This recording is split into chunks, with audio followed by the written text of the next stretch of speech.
The long arm of the law caught up with the suspected car thief here. Witnesses tell us that not only was he begging for money to put gas in the car, but he couldn't even figure out how to put the gas in the car. And so that's when he even offered to sell the car to a station employee for $5,000.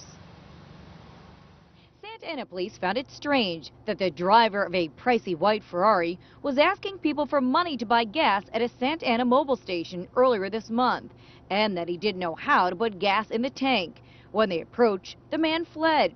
Police found him hiding in some nearby bushes and arrested 38-year-old Perez Rangel.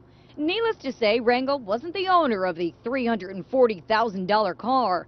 It had been stolen 2 weeks prior at the Ferrari and Maserati of Newport Beach Service Center in Costa Mesa. Well, it was taken to the service center to be repaired. Not repaired, just serviced. But when Edward York and his girlfriend went back to pick up the car the next day, it was nowhere to be found. I was sitting there for about an hour, and the guy come. They were all running around looking like crazy, and then they come and say, "Sir, your car's been stolen," and it's my girlfriend's Ferrari. Edward says the service center realized the car had been stolen after looking at security tape.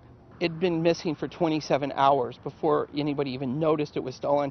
Edward says Rangel had simply walked into the service center, found the keys on the Ferrari seat, and drove it out the front door. When it was finally found at the gas station, it was thrashed.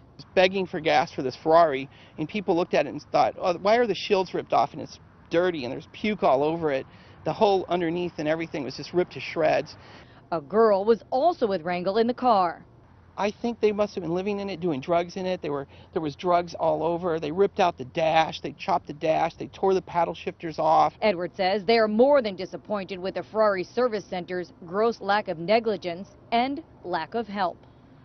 But in our case, no help. Nothing. The dealer's done nothing. Nothing.